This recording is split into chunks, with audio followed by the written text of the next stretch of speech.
महाराज जी ऐसे ऐसे महापुरुष देखे गए कि जो विलक्षण विद्वान, पर उनके जीवन में इतनी अहम शून्यता आ गई कि आप आश्चर्य करेंगे। चौमू के पास एक गांव है निमाणा, उस गांव में हम अपने पूज्य गुरुदेव भक्तमाली जी के साथ गए। एक महात्मा ने बुलाया था और श्रीमद् भागवत की कथा थी और अनुष्ठान सकाम था। सकाम ऐसा था महाराज जी, एक भयंकर ब्रह्म राक्षस का उपद्रव था, उसको शांत करना था। और वो ब्रह्म राक्षस भी ऐतिहासिक था महाराज जी। आपने खूब श्रवण किया होगा त्रिवेणी वाले महाराज जी का नाम, जयपुर के पास श्री स्वामी नारायण दास जी महाराज, राजस्थान के सिद्ध संतों में उनकी गणना थी। वस्तुतः बड़े उच्च कोटि के महात्मा थे।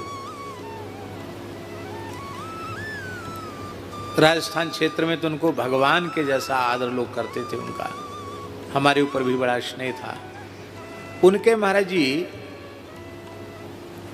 दादा गुरुजी थे,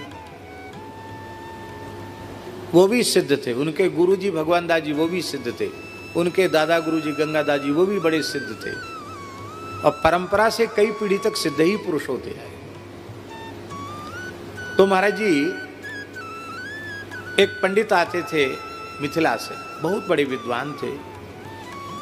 तो महाराज का शरीर गुजर घर का था, पर संत तो किसी भी कुल के हो सकते हैं। वो दीनता उनमें बहुत थी, सिद्ध पुरुष थे। तो जब वो महाराज आते, पंडित जी आते, तो उनका बड़ा आदर करते थे, उनको प्रणाम करते थे। उनको घूमो फिरो महाराज, रहो खाओ पियो मस्त रहो, और जाते इसमें खूब भेंट विदाई उनकी करते थे। लेकिन वे ऐसे विलक्षण महापुरुष थे वो पंडित, कि वो जितना उनका सम्मान करते जब उतना ज़्यादा वो उनको अपमानित करते थे। संत महापुरुष को जाति का नाम लेकर के, मूर्ख है, पढ़ा लिखा नहीं है, यूँ त्यों करके खाली लोगों के बीच में सिद्ध बना बैठा है, ऐसा करते। अब वो ऐसे सुनते महाराज जी जैसे कोई उनकी विरुद्धावली गा रहा हो। हंस करके कहते, पंडित जी बिल्कुल सही बात, ये जितने लोग हैं सब झूठे हैं, सच्चे आप। वाह क्या कहना, वाह वाह वाह वाह महाराज, वाह पंडित जी वाह, बिल्कुल ठीक है। अरे हम कहाँ साधु बन पाए, हम तो अभी अमुक ही, ऐसा बोलते थे। एक बार कुछ ज्यादा ही उपद्रव करने लगे तो महाराज के जो शिष्य थे, सेवक थे, वो सहन नहीं कर पाए।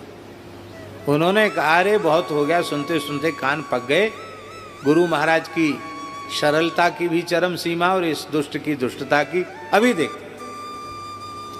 अरे राम राम राम, ब्राह्मण के ऊपर प्रहार मत करना, कुछ अपमान नहीं करना। अरे वो कैसे कैसे बोल रहा है, सब साधुओं को गाली दे रहा है। वो महाराज जी सिद्ध पुरुष थे, उनके मुंह से निकल गया, क्या करें बेचारा पागल हो गया।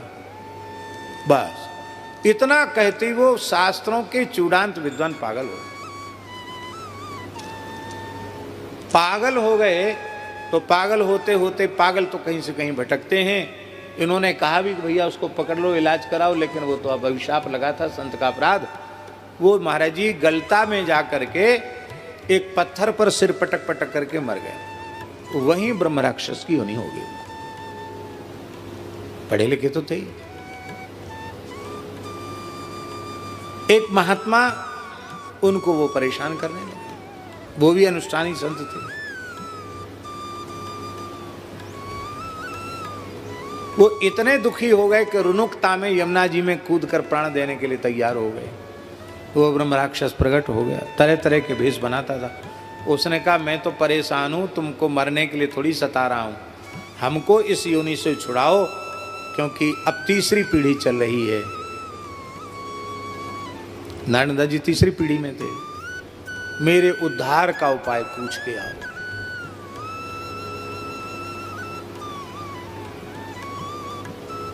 वो आए महात्मा श्री नारायण जी महाराज के पास। महाराज हम बहुत परेशान हैं, ऐसी ऐसी बात है। उन्होंने कहा भागवत से ही सब समस्या का समाधान होता है। वो आता है तुम्हारे सामने तो उसको पूछना भागवत। तो आया, फिर आया, बोले क्या पूछा? उन्होंने भागवत बताया। अब मैं भागवत किससे कराऊं? तो महाराज जी वो ब्रह्म राक्षस बोला कि वृंदावन में एक अमुक नाम के महापुरुष हैं, यदि वे भागवत सुना दें तो मेरा उद्धार हो। महाराज जी का नाम लिया उस ब्रह्म राक्षस ने। इनको भी सब पता रहता है कि हमारा उद्धार करने में कौन समर्थ है। भक्तमाली जी का नाम लिया, महाराज जी के पास संदेश भेजा कि हमारे तो प्राण चले जाए, नहीं तो आप आओ। तो हम भी महाराज जी के साथ गए। वो महात्मा महाराज जी परम अकिंचन, अब तो खूब समृद्ध हो गए वो, पर उस समय बहुत अकिंचन थे। फूस की झोपड़ी में रहते और हम लोग गए तो 2-3 किलोमीटर तो पैदल चल के वहाँ पहुँचे। तो हमारा सामान भी गुरु महाराज ने अपनी पीठ पर ले लिया। बोले पंडित जी खाली हाथ चल सकते हो कि नहीं? हमारा थैला भी अपने कंधे पर ले लिया। हम लोग वहाँ गए तो उस गांव में महाराज जी जहाँ खेत पे महात्मा भजन कर रहे थे वहाँ बिजली नहीं थी।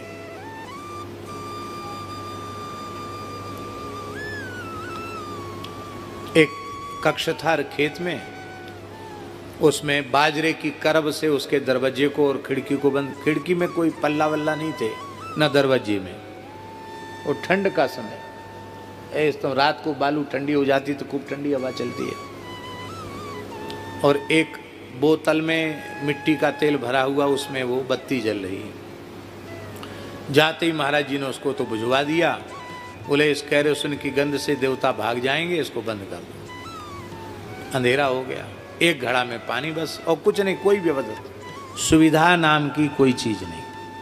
एक भेड़ के उनका मोटा कंबल महाराज जी के तखत पर, और नीचे हम लोगों के लिए बाजरे की करब, ऊपर से एक पुराना सा फर्श दरी, इस पे सो जाओ। हम थोड़े हताश उदास से हुए कि महाराज जी कहाँ आ गए। बोले देखो भगवान की कितनी कृपा है, सब रोगों की यही दवा, मिट्टी पानी और हवा। कितनी बढ़िया मिट्टी है राजस्थान की, बढ़िया छन छन के हवा आ रही है। और सवेरे एक बार जनरेटर चल करके बोरिंग का पानी आ जाएगा, आनंद हो जाएंगे। बाल्टी में घड़ा में भर लो, काम चलाओ। और महाराज जी बोले, हमने कहा महाराज जी लाइट तो है ही नहीं। बोले लाइट नहीं है, लाइट नहीं तो आँख सबकी खराब कर दी। भगवान की करुणा कैसी है, 7-8 दिन तक नेत्रों को पूरा विश्राम मिलेगा, अंधेरे में आँखों को विश्राम मिलता है। हमने कहा महाराज जी विश्राम तो मिलेगा, हम तो विद्यार्थी हैं, हम पढ़ेंगे क्या? बोले जब लाइट नहीं थी तब लोग पढ़ते नहीं थे क्या? ऐसा है, लाइट होती तो हम बैठकर तुमको पढ़ाते हो, तुमको बैठ के पढ़ना पड़ता मर्यादा के कारण। अब ऐसा करेंगे, हम लेट के पढ़ाएंगे और तुम लेट के सुनना। जब हुंकारी देना बंद कर दोगे तो हम समझेंगे पंडित जी को नींद आ गई, हम पढ़ाना बंद कर देंगे। व्याकरण पढ़ाते थे। तो वहां महाराज जी कथा हुई। उस कथा में ये दैन्य की बात बता रहे हैं। एक विद्वान थे, शंकर नाम था उनका, ब्राह्मण थे, अच्छे विद्वान थे। वो पता नहीं किस विचारधारा के थे, वो आए, आकर के महाराज जी को उन्होंने शास्त्रार्थ के लिए ललकारने लगे। संस्कृत में बोलने लगे, बड़ी क्लिष्ट संस्कृत, और दर्शन संबंधी कुछ प्रश्न। आपके मत में आत्मा का स्वरूप क्या है, उनका एक मुख्य प्रश्न था। तो महाराज जी ने संस्कृत में ही उनको उत्तर दिया कि हम ना तो शास्त्री हैं ना आचार्य हैं, हम तो ऐसे ही साधुओं में रहे, और साधुओं में लोग सीधे साधे होते हैं, 2-4 अक्षर कुछ बनारस में रह के पढ़ लिए थे, इसलिए लोगों ने कहा अरे विद्वान है विद्वान है विद्वान है। आपको झूठा यश सुनाई पड़ा, आप चक्कर में पड़ गए। पर आप बार बार यही प्रश्न करते हैं कि आत्मा के स्वरूप की अनुभूति, आपके मत में आत्मा का स्वरूप क्या है? तो महाराज जी बोले कि आत्मवेत्ता महापुरुष की शरणागति के बिना आत्मस्वरूप की अनुभूति नहीं होती। बस इतना कहकर मौन हो गए।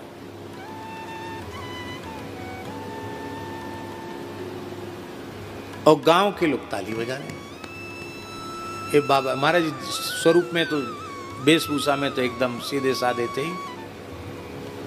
अरे देवगांव के पंडित जी ने महाराज की बोलती बंद कर दी, कुछ नहीं बोल पाए, खाली दंडोत करते रह गए।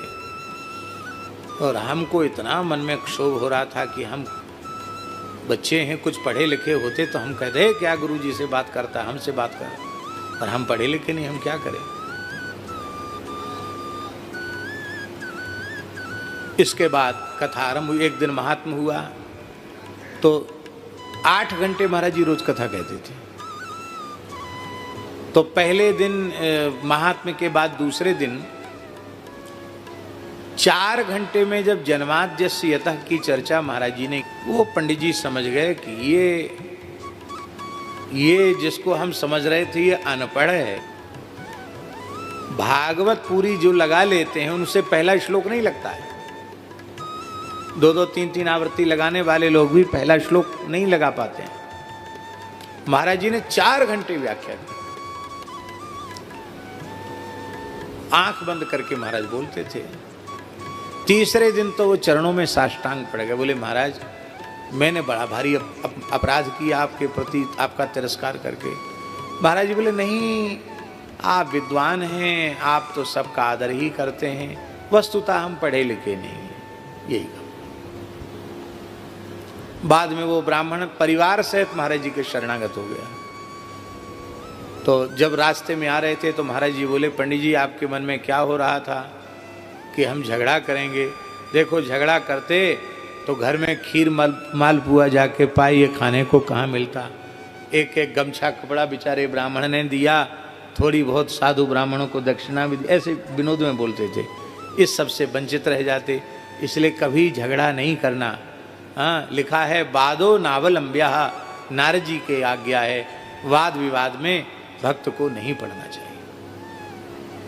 कहने का आशय दास का केवल इतना है कि ऐसे महापुरुषों को भी देखा। हमसे कहते थे कि हम तो मध्यमा पास करने के बाद शास्त्री की परीक्षा तो दिए नहीं, पढ़े और चले आए, और फिर आप पढ़ाते नहीं है, सब विस्मृत हो गया है, ऐसा बोलते। और महाभाष्य तक कभी कोई कुछ भी पूछने आता तो बिना पुस्तक दे के बताने लग जाते। टीका की टीका उनको पता नहीं कैसे कंठस्थ थी। श्लोक ऐसे लगते विविध छंदों में जैसे उनको कंठस्थ हों, ऐसा उनका वैदुष्य था, ऐसी श्लोक रचना करते थे। और दैन्य ऐसा कि पता ही न चले कि ये पढ़े लिखे भी हैं। ये किसका प्रभाव था? कुल हियो होए चूर चूर नेक श्रवण लगाए हैं। ये जो भक्तमाल ग्रंथ का उन्होंने जीवन भर आश्रय लिया, भक्त चरित्रों का आश्रय लिया, टिप्पणी के रूप में उसको प्रकाशित किया, फिर उसके बृहद्भाष्य के रूप में प्रकाशित किया, तो भक्तों के चरित्र के अनुसंधान की यह दिव्य महिमा थी कि ऐसा वैदुष्य होते हुए भी उनमें अपने ज्ञान के अहंकार की गंध नहीं थी। तो अहम शून्यता और प्रेम का प्रादुर्भाव इसका प्रसाद है।